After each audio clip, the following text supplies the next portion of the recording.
do we remain small businesses forever? And until when should we be complacent with being small? Strange enough, I was actually thinking about this in the car driving. Remember a couple of things. We then get too fixated when we start our businesses, and especially in the branding phase, and also when we are creating our own individual brands. Because you must remember one thing: there is the things I will like about the product I will sell, and there is what the customers will know the product to be.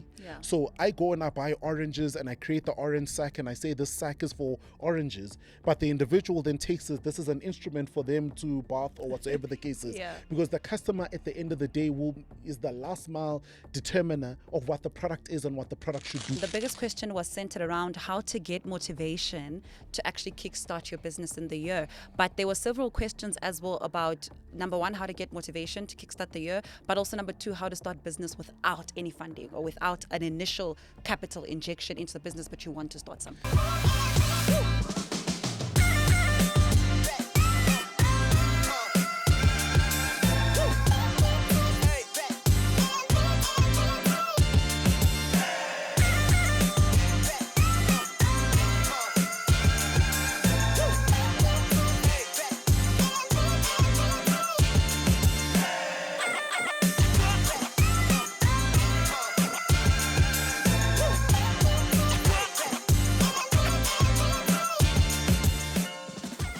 Hello, Resonate community, and welcome to the best and the biggest sales and entrepreneurship podcast in the whole wide world. Today, I have, I think, one of my most favorite people to talk to about business and entrepreneurship because of how heated and just mind-blowing the conversation can be. He is not a first-timer on this podcast. He's been here before. And if you've watched this episode, the previous episode, I want you to go to the comment section and see how many people said, please, can he come back? Please, can he come back? And because I listened to you guys, and because I did this for my selfish reasons, we called him again and we said, Mr. Bulelani, come through, let's chat, let's talk, because the last conversation just set us on fire. And we're ready to start those businesses this year. We're ready to talk about the entrepreneurship, and we're ready to receive the right tools and resources to make sure that we build. And he's back with us again. Mr. Bulelani. Bala, how are you? I'm very good. How are you? I'm well. Thank you for coming. No, thanks for having me. I'm always excited to talk to you. Yeah. I enjoy picking your brain. Same here. Actually. I'm just always like, yes. So today I think is going to be amazing. We recently spoke to you, and we usually start the podcast with a 5 round of questions just to get to know like what was going on, and we asked you interesting questions last time that I even when I was reflecting on that episode, I was like, it's very interesting answers. And I've got more for you today. So it's only 2. Yeah, right. So the first one that comes top of mind, if you were to like design anything that would be useful to an entrepreneur, what would it be? Sure. I mean, if I had to design anything useful for an entrepreneur. Yeah. I think for me, obviously, the passion is sales. Yes. So I think for me, it'd be a tool, a digitized tool that would help the entrepreneur to really capture their leads, understand who their prospects are, quote, but also most importantly, the follow-up. Right, help the entrepreneur to actually follow up and ensure that the retention, you build a level of retention in that. I mean, digitize it, but the digitized element is to give human prompts so that you are able to still bring the human into the actual sale. So I think for me that would be an important one, because I think that sales is such an important thing. Yeah. It's crucial. It's crucial in any business. But you see why I enjoy talking to you. Like, I'm just asking you a simple question. What are you like? You're going all the way in. And I am here for it. It always excites me. Awesome. And then the second thing is, what's a recent book you read and why? Sure. In actual fact, I mean, I read Who Moved My Cheese. I think I've read it, I don't know, like 20 or 30 times. But I think that book for me, was such an important book. And I think when I reread it, it was that staunch reminder to say, don't get comfortable. Don't be familiar, even when you have planned for uncertainty. And I think as a business owner, one of the main questions you need to be asking yourself in good or bad times is, what is that 1 or 2 or 3 things that you don't have control over that could shake up your business? Either you lose the business, you lose market share, or you lose your customers. customers. Because sometimes we get so confident in the retained customers. We've got the retained customer, we've got contracted customers, then we've got walk-in customers. And because the sales are looking good, we get confidence. Yeah. But anything could happen at any given moment. Yeah. Which then goes back to the initial, answering the initial question to say, don't rest on your laurels because you think that you have it. And I think also biblically, the Bible also says, never count yourself to have apprehended anything. Yes. So Ooh. always stay humble. Yeah. And staying humble means that you're always selling, you're following up on the individual. It might not necessarily be an aggressive sale because you're comfortable, but never, ever, ever, ever be comfortable. Yeah. Yo. I love that, and I love the book. So I was at a bookstore yesterday. So interesting you say that. And I saw there's a new one called In the Maze or Out of the Maze that the same person just released, and I'm quite intrigued to read that. But Who Moved My Cheese, I think, is a book everybody needs to read, and it's such an easy read. I think you can literally read it in one go. I read it over, I don't know, like 10 hours or something. Yeah. I read that book solid, took an hour break, continued reading, finished the book. Then I just salivated over the notes over that book, right? Yeah. And I think for me, that is a critical book. It's a quick read, but it's going to help you align yourself, because I think, when you also then liken the book to how entrepreneurs or aspirants or micro enterprises run their businesses, you see it in their financials. So the moment the sales are in, the financials show a peak because those sales are in, deposits are in. Yeah. The moment they're operational, those sales dip in the next 2 or 3 months. Yeah. So I think what that then teaches you is that build the type of systems in you that will help you be disciplined. But at the end of the day, any sales, systems, leads, follow-up, all that generation, it all means nothing if you're not disciplined. You need to be disciplined enough to say no to things that look like opportunities, be disciplined enough to say no to customers that are actually bringing in work because you don't have the capacity. And taking on that work might compromise the quality of your output if you have not even made relationships with the right type of suppliers who get you and your flow and your delivery. So sometimes we think that we need to say yes to everything, but sometimes saying yes all the time and being yes to everyone actually compromises your business. Equally so, the last time we sort of touched on how, rapid sales in your business could kill your business, but having no sales as well could kill your business. So it's that gentle dance that you need to consistently make, where you've got your hand on the pulse of your business and you're unpacking what it is that your business actually needs. I want to deep dive on that a little bit because, and we spoke about so much during our previous episode, and I think there's still so much to dive into and really process. And when we talk about, let's say, sales for any business, when I was thinking about our conversation today, I thought to myself, it would be interesting to touch a bit on scaling. Yeah. Right? Because, and I think one of the things we established last time is that when we say, or when you rather say township entrepreneurship, you're not saying only entrepreneurship based legacy. You're saying, I think township entrepreneurship for me represents a startup, represents the business that is starting with the minimal resources that they have. Yeah. Do we remain small businesses forever? And until when should we be complacent with being small?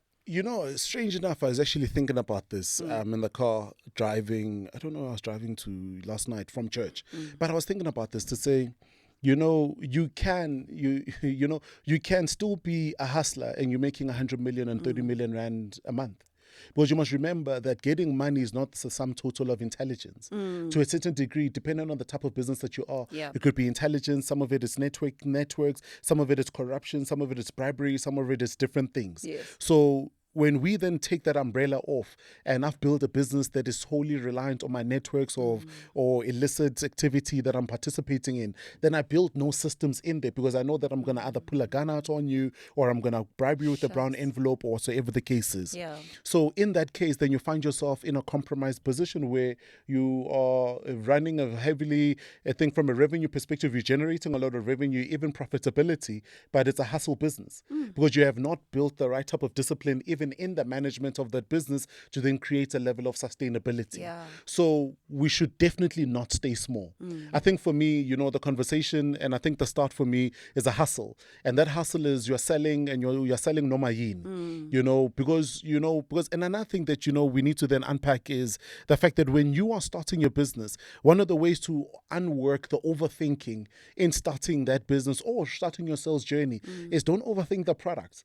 Find something to sell, find someone who's going got something to sell, resell their product. But the more and more you do that, now you enter, the more and more you do that, now you move that sort of subsistence start where you're doing that to put bread on the table to now having it be a hustle. From a hustle, you probably move it into a formalized business where it's a micro enterprise and it's going to move into the various ranks. Now, those ranks are determined by various institutions. If it's SARS, they Yeah. determine it by revenue and also the number of people you employ. CAPC determines it in a different factor. You move from micro enterprise to small business Yeah. to small to micro enterprise, startup, small business, all the way to medium sized, large scale, and the sort. Yeah. So I think for me, it's important that we take that into consideration consistently as small businesses. Don't stay small. We're doing no one a favor by staying small so true. when you have the capacity to grow big and to do more. And I think a number of things that factor that go into that for me is mindset. Because when you've told yourself that you are small, you play small and the decisions that you make sometimes are small Yes. and they're conservative. Why? Because you've made it a mindset thing, not just a resource start. The second part for me in and around that is the second part really for me is in and around that is the failure to build the right sort of systems, to build the pipeline will consistently keep you in the space where you are frustrated when you go to bed because you know you can do more. You know you can have 5 or 6 other clients that you can shoot for, that you can edit for, but you're frustrated because you feel overwhelmed by the fact that it always requires you, but you're also not putting plans in place to bring other people along for the journey. And some of that requires you to actually sacrifice, where you might not be getting the salary that you want or living the soft life that you want in that moment, but now you know that you've got a solid team. So that when you need to edit or work on 7 or 8 different productions at the same time, you don't get scared or That's nervous true. because you can deliver. But for me, if you're going to start a business, and I mean, I think the last time we unpacked this to say that, if you are not making any sales at all, it's not a business, it's a hobby. Yes. But I mean, I'd like to venture a little bit further to say that if you start a business and it remains on the same level and a trajectory, it's no longer, it becomes a job. And then you become shackled to that particular business because you'll never break out of those shackles up until you can build it big enough to afford the right sort of staff members to help you run that thing operationally to the next level. So I think we definitely need to grow and we definitely need to scale. And sometimes when we think about scale, we can never talk about scale and we can never talk about scale and exclude the pricing component or the pricing conversation. Yes. So in planning, I think a small part of planning and setting your goals, I mean, ask yourself, what are your revenue goals? Let's select one of your products and ask yourself, what is the revenue goal? So if that product is being sold for $50 or 100 rand, you need to ask yourself, how much are you stocking the product for? And the stocking price is not just how much the retailer is selling it to you for. The stocking is how much you're getting it from your wholesaler, how much petrol it costs you to get there, the telephone costs that go into that, the cost of acquiring that customer is going to buy that product, and what your profit margin is. And then the moment you've worked that out, then do the multiplier effect. If my profit margin is 500,000 rand, how many customers times the cost of the product do I need to sell this product to get to 500,000 rand? The moment you peel off those layers, then now you've got a graver picture of who do you need to be selling to, where do you need to be selling, who can be your immediate customers, your 6 months customers, your 3 months customers, and all the way to being your big business that will probably buy this product at year-end functions or whatever the case is. But that sort of mapping becomes important so that, sales don't happen to you. You don't wake up one day saying, oh my goodness, we just had a spike, but you don't know where the spike came from. You need to be able to then measure out where those spikes are coming from so that the moment you get that, you're able to jump on top of them. You've just shared an entire masterclass on business for 2025. Because I think you touched on so many things that are so crucial to the starting point into the point of scaling, which is very crucial. Now, every time we talk about scaling, the biggest question that I've received is like, how do I know when we're scaling? Because I think, and I like that you mentioned mindset, because initially when you start and you're hustling, you just need to get it off the ground and get the sale. But to which point do we realize that, okay, now I need a different strategy, or now I need a different scaling strategy to take this business to the next level? So I think for me, they're different feelers. I think number one is driven by customer feedback. You'd have customers giving feedback telling you that, we want you to supply us more. Can you deliver more? Or can you deliver to more of our branches, right? And I think when that sort of question or demand comes in, you need to ask yourself very practical questions around your operations. Do you have the right sort of operational tools in place and teams in place to help you deliver? So right now, if you are supplying one shop or one wholesaler with 10,000 goods and they ask you to supply 100,000, do you have the right sort of financing in place to help help you because you need credit line financing, either from the wholesaler or from your Yes. banking institution or from a DFI to help you with that, financing that deal. Yeah. And also, so I think then for me, then beckons the question to say, even when you run your business and you're only supplying one institution with 10,000 units per month, operate and run your business as if you're supplying 100,000. What do I mean by that? Talk to other players in the market, delivery courier individuals, and ask them, if you had to deliver 100,000 of our units, how much would it cost? Who is the cheaper player in the market to help us deliver these type of things? If we had to get 100,000 units right now as an order, do we have the capacity? And if we don't, that's not a problem. But who would be able to have the capacity and deliver? So start to have those conversations and almost no strings attached at the moment, so that when that order comes in, or when that sort of those inquiries come in, you can already build, delivery. You can already deliver through external commitments because you've done the back work of that delivery. But the moment you start to deliver those 100,000 units through third parties, it's important for you every single month, every single quarter, look at your sales, look at your revenue, look at your overheads and your expenses. And then anything that you are purchasing or contributes, 50% of the cost of the production of any product, whether it's third party, whether it's service, whether it's a product, whether it's raw materials, then you need to find a way of trying to bring that stuff internally, because it becomes a crucial component to your delivery of your product. And outsourcing becomes a great thing. But over time, when you have no control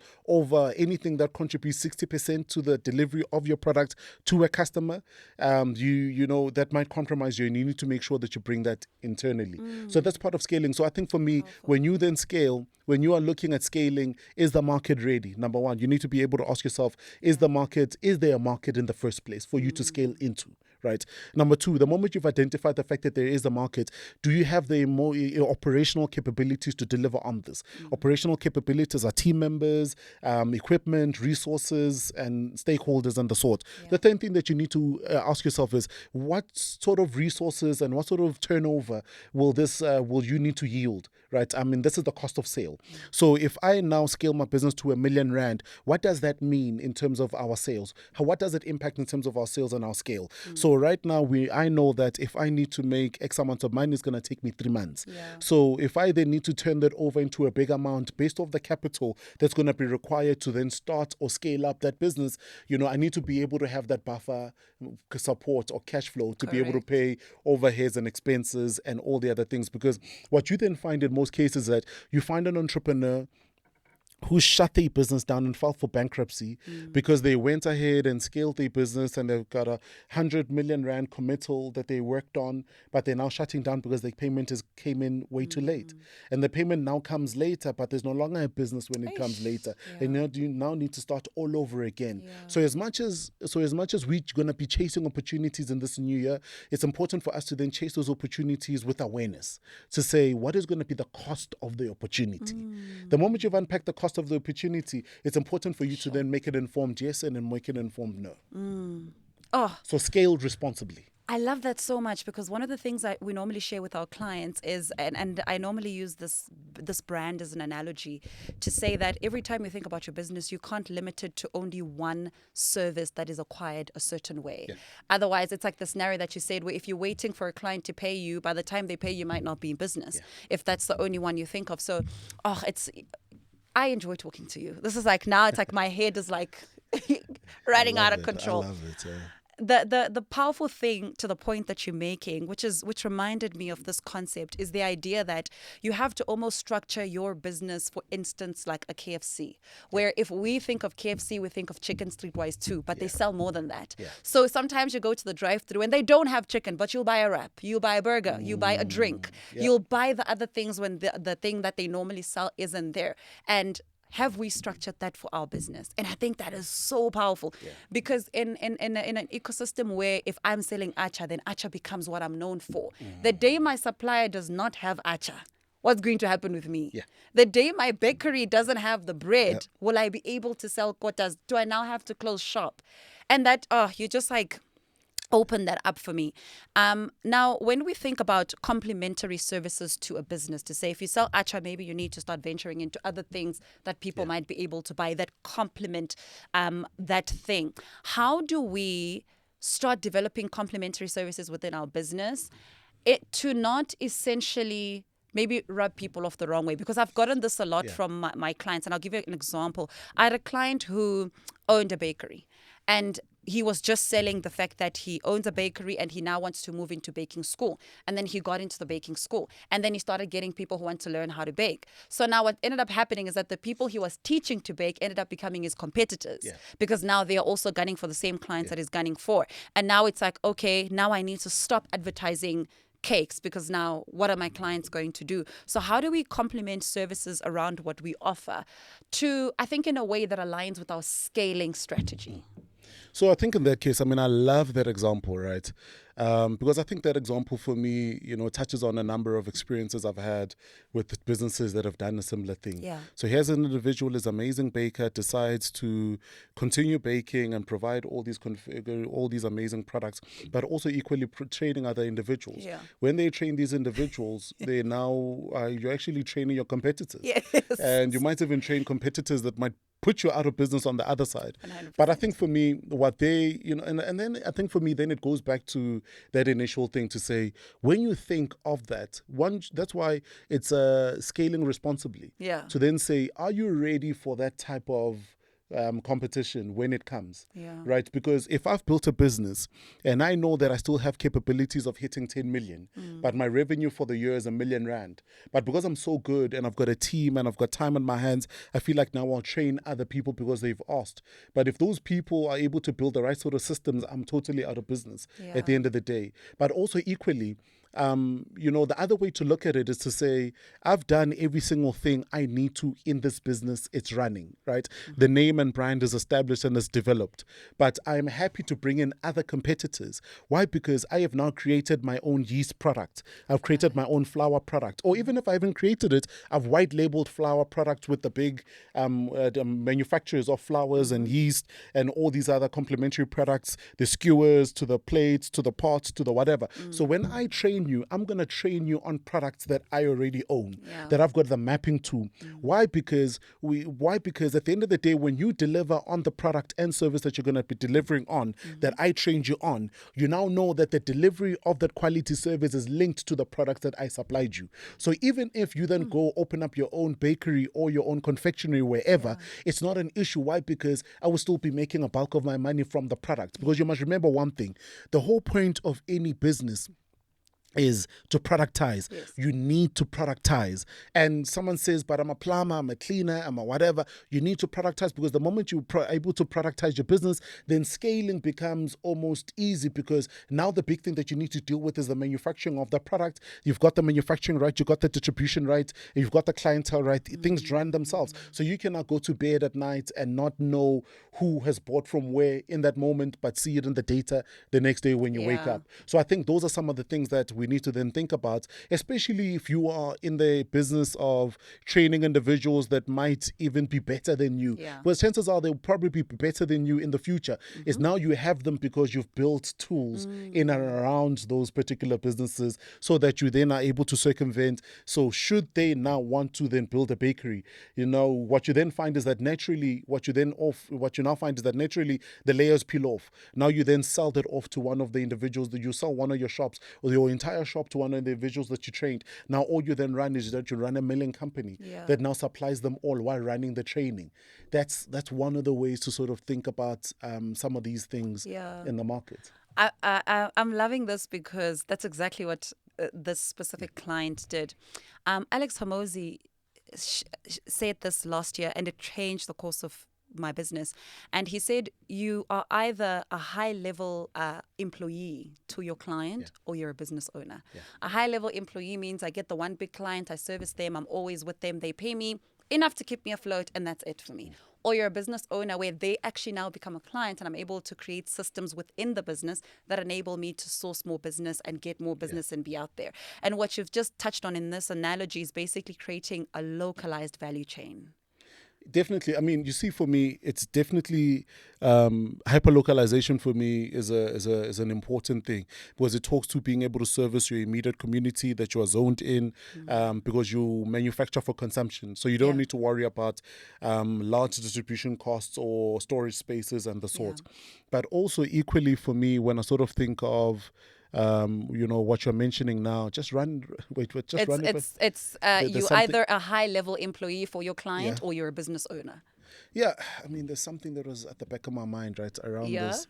Um, let's Or see. just servicing one client. I think for me, that's the real challenge that ends up happening, right?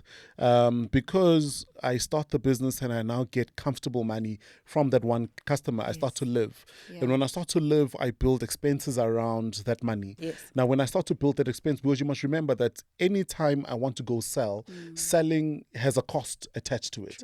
Whether it's the fuel, whether it's paying for the ads, paying for the designer, the creative team that's going to come up with the creative look, Yeah. it's got a cost. Yeah. So when you've now built a comfortable life around your business without actually, unpacking, hey, do I have the right type of customers? Yes. Then that might send your business in. But equally so, when you have made a big noise in the market about having done work for a specific customer, that's also, we're always told about the fact that we should talk about who we've done work for, because it helps us to build credibility. Yes. But also, it could potentially also kill your business.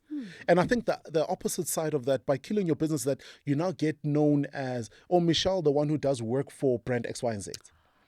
Oh, no, now it's no longer Michelle who does brand with work. So it goes from Michelle, the one who's done work for. Now it's Michelle, the one who does work with. Now it's Michelle, works Michelle, for. the brand. Now they're not talking about your brand, but they talk about that particular brand. So whenever we then do work with customers, it's important that we bring in, you don't just fixate your entire work on that one large or big customer, but you then try and bring in 2 or 3 others. What that then does is that it debunks the level of thinking from consumers and people out there in the market that still says Michelle is open to business. So sometimes when my fixation is over that one customer who's brought in millions and keeps bringing in millions, and that's the only individual I talk about, and there is no security, the moment they leave, I'll obviously be frustrated, because now when I try and go out there and acquire any other customers or even competitor brand, they might not want to work with me because I'm known as the guy who works with those guys. That is so So we now need to have a 2-year, 3 or 4-year cooling off period for me to work with any other individual who's within that particular landscape. So being able to create the right sort of buffers then helps your business. And I think it's important that even if you do go ahead and become that person, then you then need to then understand that the sales or the cost of the sale would mean that you would probably need to be out of work for 2 or 3 years if they say no to you. Yeah. So will whatever you've invoiced them be enough to keep you afloat in those years as you restructure your business and look for other customers? Whew. And that's a lot of planning that goes into It's a all lot of of that. planning. So it's important then we then ask ourselves those questions. So instead of me doing work for brand X, Y, and Z and posting it, I need to ask myself a question. So if I post this as a case study, what am I trying to achieve? Then if I'm trying to achieve that, how then do I then need to formulate the wording in my LinkedIn post, my Instagram post, so that it doesn't fan off all the other individuals that I'm trying to work with, but it becomes an encouraging thing. So being able to be that aware and in tune with your business puts you in a position where your posts now don't chase customers away, but they actually draw them in. The opportunity cost. Yes. Very powerful. So when you talk about being a brand known for XYZ and posting, we get a little bit into personal brand. We spoke to DJ Sbu last year, and one of the biggest questions that were in my heart to ask him was around image and how you present yourself. Because for a while, we had kind of followed him as like the hustler, but also talking, I think a lot of people questioned how he had changed his image around. And we are seeing the revolution that's happening right now. And my thought process recently has been the importance of building a personal brand. And I think we touched on it previously within a previous episode. But how we can do it and do it simply within our communities that we are in. And yes, maybe potentially the idea is to think global. But maybe as somebody who's grown up in Lokshin, have you heard people be like, oh, uhlala Blue House? Yep. Like just you are known for a landmark. Yep. It's like the Kota place with the blue tuck Yep. shop. In the olden ages, there were early 2000s. They were was it Vodacom Yeah. stuff, we're taking airtime and all of those things, and just localizing branding. I think that's the Yeah. term, and I might coin it, but it's like localizing branding. How can entrepreneurs who are in specific communities or ecosystems rather start building their personal brands in a way that gets people to know them beyond what we can just talk about as in like posting on social media, but being visible enough where you are to eventually build something that people like? It's like when they end up naming the street Kwa Joe Yeah. because Joe sells the best meat Yeah. there, Yeah. you know? So I think for me, we must remember a number of things. I think, and I love this, right? Because this is what I used to talk about many years ago, brands. But let's try and be deep or not. But so neurologically, Yeah. when I buy, and I see Michelle buying the product, it's not Michelle. It's all her vices. And what are her vices? What this will mean for her, where she's trying to go, what she aspires to, what she's running away from. And I think at the back of that, unpacking a number of things to say that, we are motivated by two things, either the pain of a thing or the pleasure of a thing. So the moment we unpack those layers, we understand that psychosomatically, neurologically in our brains, you're not just selling to the individuals, but it's the brain that buys. That is why when you sort of then buy, when you sort of then study brands and the art of biology, a gentleman by the name of Martin Lindstrom talks about this, and some of the schematics that some brands would utilize. That is why today, when you walk into a shopping mall, they've got music playing off the radio. Yes. But in the early days, they'd have music playing off the radio and low skits that would be playing in the back saying, buy the blue dresses, buy the blue. So you would never hear it with your naked eye, but your brain catches every single thing. Wow. So I think it's important for us to then understand that neurologically, what we are gunning for is not just the fact that I've sold the cell phone, but do I now own space and a landmark in that individual's brain? Because the moment I own a property and a real estate in your brain, and I keep reinforcing it with other products, with our social media platforms and the sort, that space then becomes deeply entrenched. That is why we now, when we talk to people and we advise them now, we say to them, people buy from people that they like. Yes. So when that like doesn't just come about because they like your product. That like is a culmination of different things that comes into the fold, that presents yourself or puts you in a position where even when someone is at the mall and they have the capabilities to buy the product cheaper there, they won't, because I buy it from place X, Y, and Z. So now fast forward to the conversation that we're having now, talking about, really just cementing yourself. I mean, and we grew up with this and we still have it in society now. Yeah. Or Vusi, the guy who's always has a camera. Yes. Jabu, the one who always has a... And sometimes, that sort of labeling, if we don't understand it and sometimes we shun it, becomes the easiest way to position your business quickly. So that you're able to get resources in. If they always know me as Vusi, the camera guy, whatever business I start needs to be likened to that. Because you must remember a couple of things. We then get too fixated when we start our businesses, and especially in the branding phase, Yes. and also when we are creating our own individual brands. Because you must remember one thing, there is the things I will like about the product I will sell, and there is what the customers will know the product to be. Yeah. So I go and I buy oranges and I create the orange sack and I say this sack is for oranges, but the individual then takes it, this is an instrument for them to bath or whatever the case is. Yeah. Because the customer at the end of the day is the last mile determiner of what the product is and what the product should do and what the product should be at the end of the day. I was thinking about this the other day. You go into any township barbershop today, you at the end of every cut, the barber will wipe you down with a towel and spirit. The spirit manufacturer didn't manufacture that product knowing or thinking that it will be used on people's heads at the end of every shave. That's a hardware product. You'll find it in hardwares, not in cosmetic shops, not at a Clicks, not at any I think medical dispensary. Why? Because the individuals at the end of the day will determine the use of a particular product, which then says to any individual out there, the moment you've taken the time to craft it with your design team and you've put it out there, ask the people who have now consumed your product, what do you think of our product and how do you think we could make it better? What do you think of the positioning? And then based off the vision, the mission, or rather vision, mission, objectives that you have in place and your values, you can now do the back work of peeling off the layers to unpack, is the advice that they've given us in line with where we are trying to go? And if it is, maybe let's try to align ourselves within that particular trajectory, because now we've got deep insights from someone who's already within the industry who understands how we need to be positioning ourselves. But also equally to this, I mean, how many times have you heard a girlfriend, boyfriend, friend, mother, brother, sister say this? You know, imagine dating him. I'd never date him. I've got values. You know, Yes. imagine, someone say, you Yeah. say to them, oh, Chomi, did you see that new brand X, Y, and Z vehicle? That I think that would look good on you. Imagine driving that. I would never drive that. I've got standards. I've got values. But Yeah. when you then unpack and peel off what those values are, they can't define them.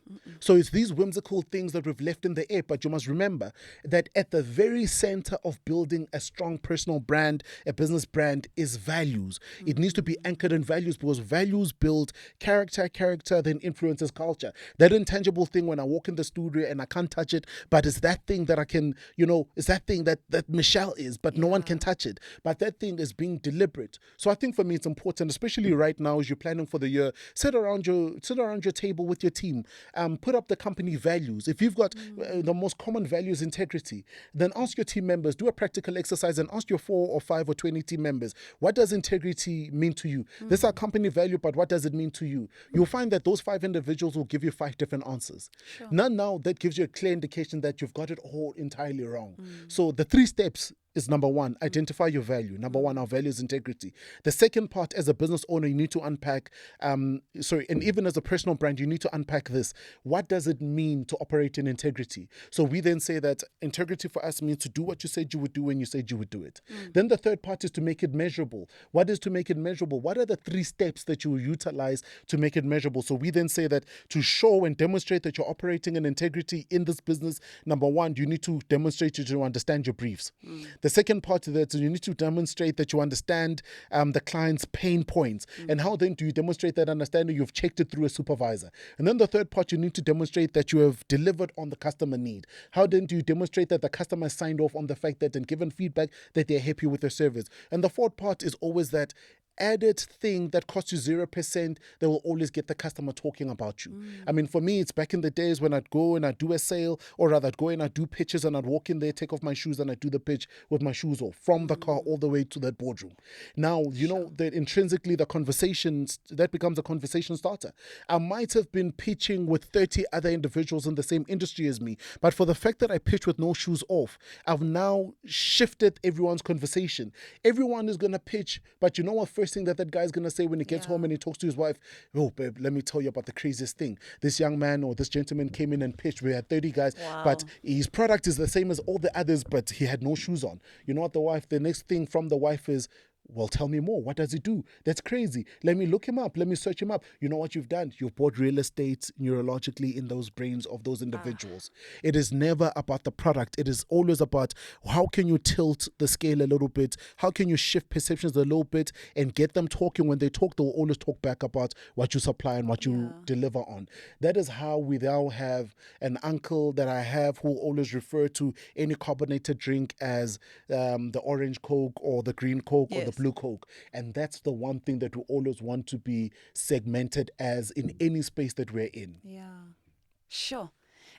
Wow. It's essentially creating mental cues Yes.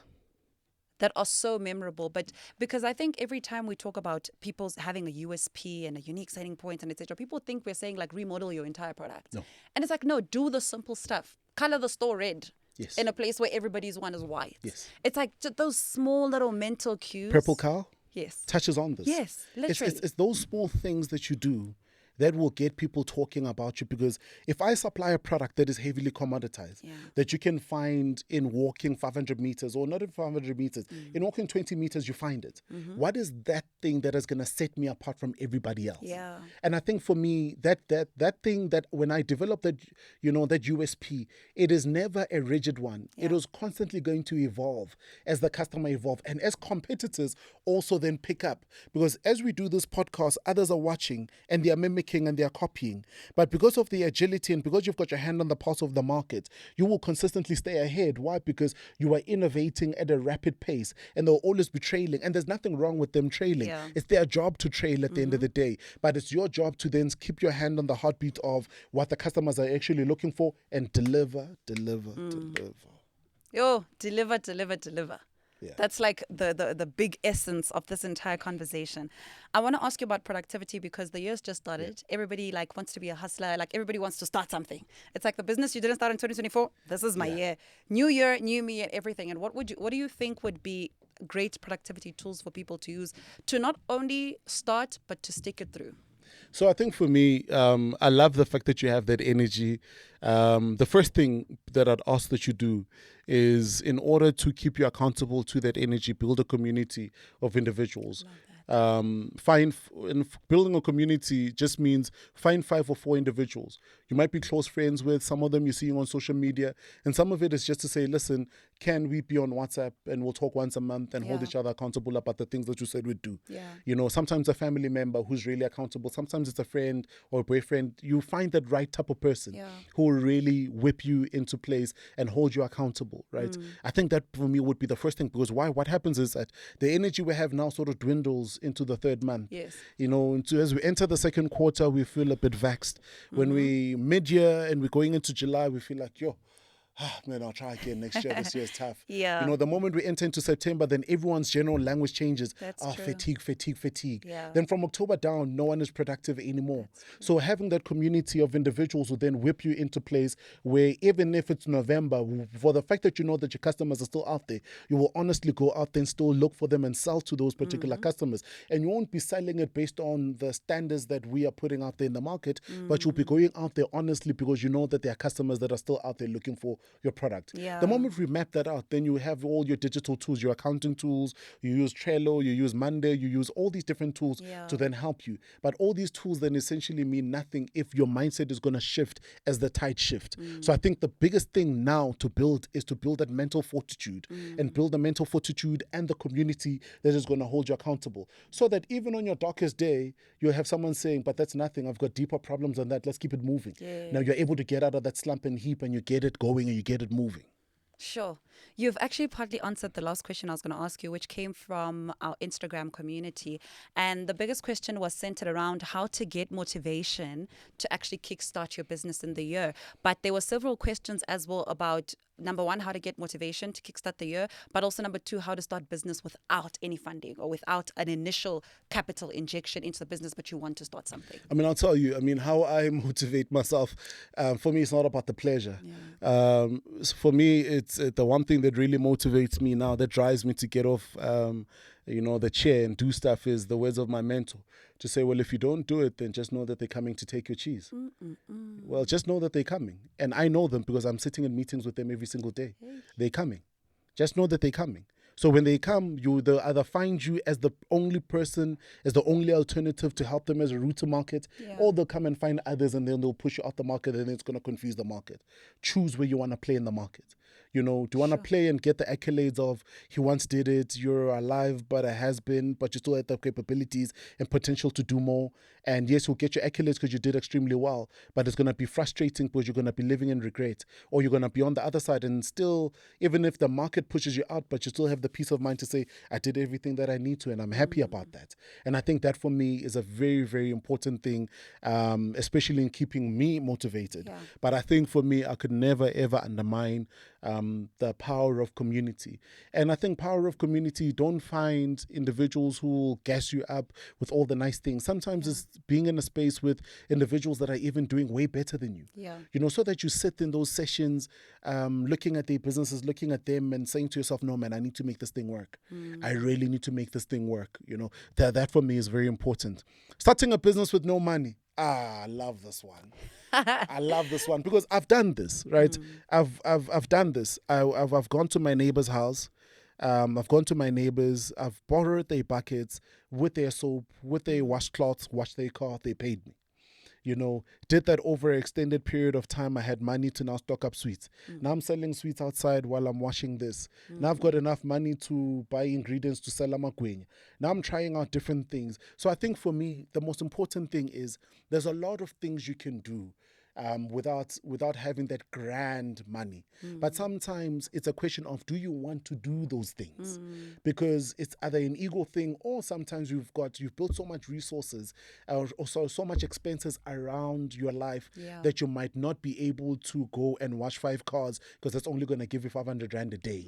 But it then beckons the question to say, should you then be peeling off all those expenses because you don't have set income to then support that lifestyle that you're currently living at the moment? Because sometimes when we say that we are looking for funding, but in actual fact is, I'm looking for the funding to start the business but still sustain this lifestyle because I don't want to lose this lifestyle. But part of really disrupting yourself and starting your business means that you must think beyond that particular lifestyle so that you're able to build the type of buffers that are able to bring in the sales. In the sales, you bring in sustainability so that even if those sales are not there, you don't dry out. You are able to then also strengthen your business and reposition your business at the end of the day. So for me, it could be the example of a guy who's called Sipo, all the way from Orange Farm, who washes bins. He washes rubbish bins for his community. There is rubbish collections, but he chooses to still wash them. He makes a good amount of money a week, about 3,000 to 4,000 rand a week. Washes them 1 day a week. So there's many things that we want to do, but I think the only way for us to really peel off those layers and see those opportunities is to really take ego and put it out and then remove ego from the equation. And then the second part is to understand that the big benefit of working at what is perceived as the lower end of your value chain or your industry is that it puts you at the heartbeat of every single person. Why? Because the person who's at the lower end of the value chain in every industry is the one who's privy to everything. The suppliers will know you, the cleaners will know you, the bosses will know you, the managers will know you, the guys that are looking for promotions will know you, all the different suppliers will know you. Why? Because you are unassuming. No one pays attention to you. When no one pays attention to you, they divulge even the deepest things about the industry and the space that you are in. So the biggest thing in that moment is that the moment you are active in any industry, it means that you've got a great opportunity to understand what the customer need is. That is why I said to one guy who was running this car wash that, start with the car wash. It's a low entry, but you know what happens when you start the car wash? You start the car wash and you wash those cars egas. The more and more you wash those cars egas, the cars that are coming in that are being washed egas, they actually, majority 60% or 70% of them, and I unpacked this with him, 70% of those cars are not cars that are parked or reside in the townships. The owners live in suburban areas, which then says a couple of things. Those owners that are living in suburban areas that are driving these German expensive vehicles are now your immediate network. So how then do you buy or build yourself into their networks? Wash that car extremely well to a point where you now turn to him and say, you actually can't need to come there. Instead of your wife driving down here, I can even drive to your house. You can bring the car, but I'll drive to your house and I'll wash your wife and whoever's car. You know what you've then done? You've built what is called trust with that individual. You know what then happens immediately after that is any other opportunity that comes up that is solely predicated on trust, you are then going to be thought about. So that car wash was not a grave for you to die. Being able to utilize it in the right way positions you in a way that opens up opportunities. So always starting at the low scale of the value chain is the most unassuming. So I could stand at the robot or with the cardboard at the estate saying that I'll wash bins, I'll wash cars and whatever. You know what they're going to do? They're going to let me in the estate. But the moment they let me in the estate, I understand that the estate, the value of each house is 4 million rand. That means that the network of these individuals in this particular area is the network of individuals that I actually want to work with. Now I've got access. So don't look at that business as the graveside. Look at it as access into the market that you're looking for you to get other things moving and going while being educated and learning. I enjoy this, actually. I love this. Oh, sure, but you're good. I told you this the last time because I do this podcast, but no comes to the guys who do podcasts out there. But there's a way in which you ask, but also it's that grace and the aura and the gift. It just thank you. Anyway. Thank you. I really enjoy these conversations. That's why I think in the beginning I was like, I don't know. I really just enjoy unpacking these things. This is just nice. This is really amazing. And for the sake of time, I have to cut it. And I can tell you right now, they're going to ask you to come back. I mean, I'm here. I'm home. I love this. You know what? I love this. Yeah. Actually, this is really good. Yeah. They are going to ask you to come back because, and I mean, just from all the things we're saying, there's so much to dive deep in. I love this. There's so much to dive deep in that we can just unpack and there is so much. But thank you so much for coming again. Thank you. I love it. Thank you. We can't wait to see you again. I love it. Get things done. Get my book. Yes, I please. don't have my book here. It's in the car. Is it? Get my book. Okay. Get my book. Get my book. Get my book. Yes, Resonate community. I really hope that you guys enjoyed this episode as much as I did. And I feel like we've just touched just the surface level because there's so many things we can unpack around systems, building your business, sales processes, just scaling methods. It's like I can't even, my mind is just on fire because there's so many things we can talk about and so many things we can impart and share and really just give the necessary tools and resources. We're going to leave all the links to Bulelani's work down below. Please go have a look. I think this is amazing and there's definitely more to come. Thank you so much for tuning, listening, wherever you are listening or watching us from. We love you guys. Thank you, Resonate community, and we'll see you guys in our next one. Goodbye.